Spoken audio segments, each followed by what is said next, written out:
بہت شوق رہتا ہے اور وہ اکثر ان اشیاء کو اپنے کھانے کی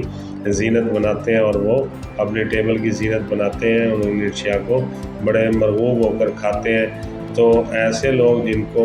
کھانے پینے میں بہت زیادہ منغن غذائیں استعمال وہ کرتے ہوں اور وہ کھانا جو ہے ان کو پھر ہضم نہ ہوتا ہو اور ان کا جو ہے اس حالت تک وہ پہنچ چکے ہوں کہ اگر تھوڑی سی ملائی یا گھی وغیرہ بھی اگر وہ کھانے میں کھا لیں تو ان کا معدہ جو ہے وہ خراب ہو جاتا ہے۔ بعض دفعہ ایسے مریض جو ہے وہ اس حد تک ان کی یہ پرابلم چلی جاتی ہے کہ وہ چکنائی سے نفرت کرنے لگتے ہیں، اور اگر نفرت نہ بھی ہو تو چکنائی والی غذا انہیں کھانے سے تھوڑی سی ہضم نہیں ہوتی۔ پلساٹیلا ایسی میڈیسن ہے کہ اس میں مریض کو پیاس نہیں لگ رہی ہوتی اور بلکہ ٹھنڈا پانی پینے سے اس کو سکون ملتا ہے۔ کھانا کھانے کی خواہش ہوتی ہے، معدے کی تکلیفیں اس کو جو ہے صبح اور شام میں کے وقت زیادہ ہوتی ہے، صبح کو شام کی نسبت زیادہ محسوس ہوتی ہے، اور ذہنی جو مسائل ہیں وہ بھی اس کے شام کو زیادہ بڑھ جاتے ہیں۔ پلساٹیلا کا جو مریض ہے وہ کھانا کھانے کے چند گھنٹے بعد معدے کی تکلیفیں اس کو آنا شروع ہو جاتی ہے، بے چینی، کھٹے ڈکار اور پیٹ کا بھر جانا وغیرہ اس کو محسوس ہوتا ہے۔ تو ایسے مریض کو پلساٹیلا 30 میں یا پلساٹیلا 200 میں آپ دیں گے تو انشاءاللہ تعالیٰ یہ مسائل اس کے ٹھیک ہو جائیں گے۔ دوسری میڈیسن ہے اس میں سلفر ایسیڈم، سلفیورک ایسیڈم۔ اگر جسم میں کسی بھی قسم کی تیزابیت کا عنصر موجود ہے، معدے کے اندر زیادہ تیزابیت بن رہی، کھٹی ڈکاریں آ رہی، اچانک آپ کو اپنے جسم میں بہت زیادہ کمزوری محسوس ہونا شروع ہو گئی ہے اور جسم میں ایسے محسوس ہو رہا ہے کہ جیسے بہت زیادہ ویکنس کا اٹیک ہوا ہے اور طاقت جو ہے وہ نکلتی ہوئی محسوس ہو رہی ہے، تو سلفیورک ایسڈ جو ہے معدے کی ایسی تیزابیت کے لیے بہترین دوا ہے جو کہ آپ کو فوری طور پر جلن معدے میں پیدا کر رہی ہے اور ایک دباؤ سا معدے کے اوپر آ رہا ہے۔ اب تیسری میڈیسن ارجنٹم نائٹریکم ہے۔ یہ بھی غیر معمولی ذہنی تھکان اور معدے کی تیزابیت کی وجہ سے یادداشت جب متاثر ہو جاتی ہے، ارجنٹم نائٹریکم کا جو مریض ہوتا ہے اس کو معدے میں پرانے السر بھی بنے رہتے ہیں اور جو کہ دکھتے رہتے ہیں، درد کرتے رہتے ہیں، مریض میں خون کی کمی بھی بہت زیادہ ہو جاتی ہے اور اس کا چہرہ جو ہے وہ پیلا پن اس سے نمایاں محسوس ہوتا ہے۔ اب چلتے ہیں تیسری میڈیسن کی طرف۔ تیسری میڈیسن ہے سائکلیمن۔ سائکلیمن جو میڈیسن ہے یہ معدے کی ایسی تمام تکالیف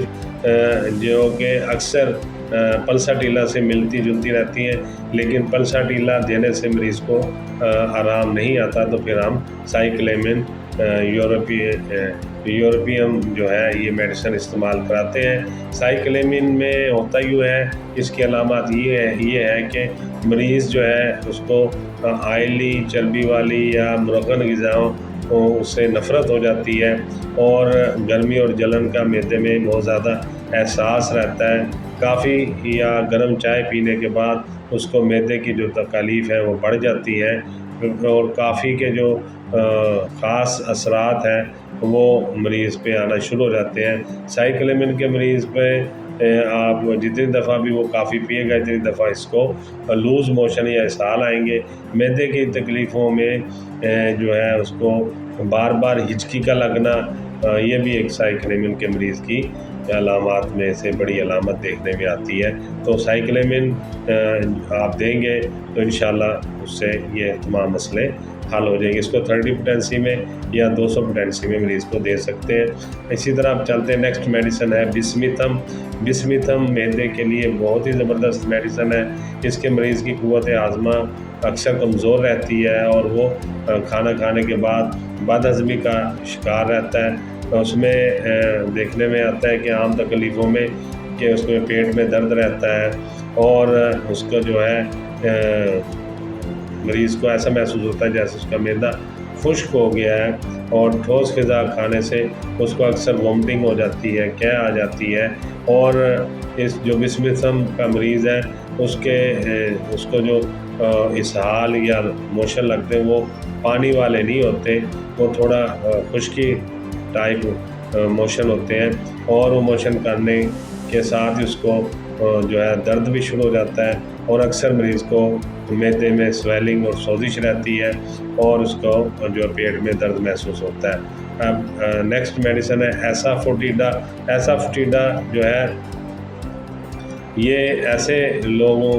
میں استعمال کروائی جاتی ہے جن کو عموماً گرم مسالے زیادہ کھانے کی شوقین ہوتے ہیں، اور ان کو گرم مسالے کھا کے یا تیز مسالوں والی اشیاء کھا کے قوت ہاضمہ ان کی خراب ہو جاتی ہے، اور اس میں جو ہے معدے کے اندر ان کو اکثر تشنج رہتا ہے، اور جو خوراک کی نالی ہے اس میں بھی ان کو درد محسوس ہوتا ہے، اور کھانا نگلتے ہوئے، کھانا کھاتے ہوئے ان کو جو ہے جب لقمہ وہ اندر کی طرف چبا کر نگلتے ہیں تو وہاں پر ان کو خوراک کی نالی میں بھی درد محسوس ہوتا ہے۔ تو ایسے لوگوں کے لیے جو ہے ایسافوٹیڈا بہت ہی اچھی میڈیسن ہے۔ اب چلتے ہیں نیکسٹ میڈیسن جو ہے وہ لیگ ڈیفوریٹم۔ لیگ ڈیفوریٹم جو ہے یہ ان بچوں میں خاص کر مفید ثابت ہوئی ہے۔ یہ ایسے بچوں کے لیے جن کو دودھ سے الرجی ہو جاتی ہے اور وہ دودھ سے نفرت کرنے لگ جاتے ہیں، وہ بچے جو دودھ ہضم نہیں کر سکتے، ایسے بچے جنہیں دودھ پینے سے موشن یا اسہال شروع ہو جاتے ہیں، وامٹنگ شروع ہو جاتی ہے، تو ایسے بچوں کو اگر لیگ ڈیف دی جائے تو اس سے ان کی یہ کافی مؤثر ثابت ہوتی ہے۔ لیگ ڈیف جو ہے یہ دینے سے بچوں کو جو دودھ کے مسائل ہیں، جو ان کو دودھ پینے کی وجہ سے مسائل آ رہی ہے، ٹھیک ہو جاتے ہیں۔ نیکسٹ میڈیسن جو ہے جس کی طرف ابھی ہم آپ کو بتائیں گے وہ ہے گریشیولا۔ گریشیولا میڈیسن جو ہے اس کا مریض جو ہوتا ہے اس میں وہ زیادہ تر نزلہ اور زکام کے پریشانی میں مبتلا رہتا ہے، اور معدہ کے اندر اس کا نزلہ جو ہے گلے کے اندر بھی گرتا محسوس ہوتا ہے، اور پخانے کے ساتھ بھی اس کو ریشہ نکلتا ہے اکثر، اور معدے میں اس کو تشنج بھی محسوس ہوتا ہے، درد بھی محسوس رہتا ہے، اور اکثر آپ نے دیکھا ہوگا مریضوں کو پیٹ میں بل پڑتے ہیں اور وہ اپنے آپ کو جھکا کر سکیڑ لیتے ہیں اور پیٹ کے اوپر ہاتھ رکھ لیتے ہیں۔ ایسے مریضوں کو جن کے اندر یہ شدید پیٹ کا درد یا معدے کے درد کی عام خرابی دیکھنے میں آتی ہے، اور وہ اتنا شدید درد ہوتا ہے کہ وہ پیٹ کے اوپر ہاتھ رکھ کر دورے ہو جاتے ہیں، تو ایسے مریضوں میں جن کے معدے کی خرابی کی وجہ سے اکثر ایسے مریضوں کا اوپر والا جو ہونٹ ہے یہ بھی سویلنگ کر جاتا ہے، سوج جاتا ہے، اور ایسے جو مریض جو عموماً کھانا کھاتے ہوئے جن کو چکر آ جاتے ہوں، اور کھانے کے بعد بھی چکر زیادہ آتے ہوں، اور کھانا جب پروسیس ہو رہا ہوتا ہے معدے میں یا ہضم ہو رہا اس وقت بھی اس کو چکر آتے ہوں، تو ایسے مریضوں کو گریشیولا بہت ہی اچھی میڈیسن ہے جو 30 پوٹینسی میں اور 200 پوٹینسی میں دی جاتی ہے۔ تو اس طرح سے اب اور بھی میڈیسن ہے، نکس وومیکا بھی ہے، کاربو ویج بھی ہے، لیکن ان کی ڈیٹیل بتاتے ہوئے تھوڑا ویڈیو لمبی ہو جائے گی، تو نیکسٹ ویڈیو کے لیے باقی میڈیسن کو رکھ لیتے ہیں۔ تو یہی جو ویڈیو یہ 14 منٹ کی ہوگی ہے، اور میرے جو دیکھنے والے ہیں وہ کہتے ہیں کہ ڈاکٹر صاحب ویڈیو چھوٹی بنائی جائے، تو ہومیوپیتھک کی ادویات ہیں ہی اتنی اچھی اور اتنی زبردست ہیں کہ جب ان پہ بات کرنا شروع کرتے ہیں تو ویڈیو بڑی ہو جاتی ہے۔ تو میں پیشگی معذرت چاہتا ہوں ایسے دوستوں سے جو یہ گلہ کرتے ہیں یہ ویڈیو تھوڑی لمبی ہو گئی ہے۔ میں ہومیو ڈاکٹر ظہیر امید کرتا ہوں کہ آپ کو آج کی ویڈیو اچھی لگی ہوگی، اور بہت ساری دعاؤں کے ساتھ آپ سے اجازت چاہتا ہوں۔ السلام علیکم۔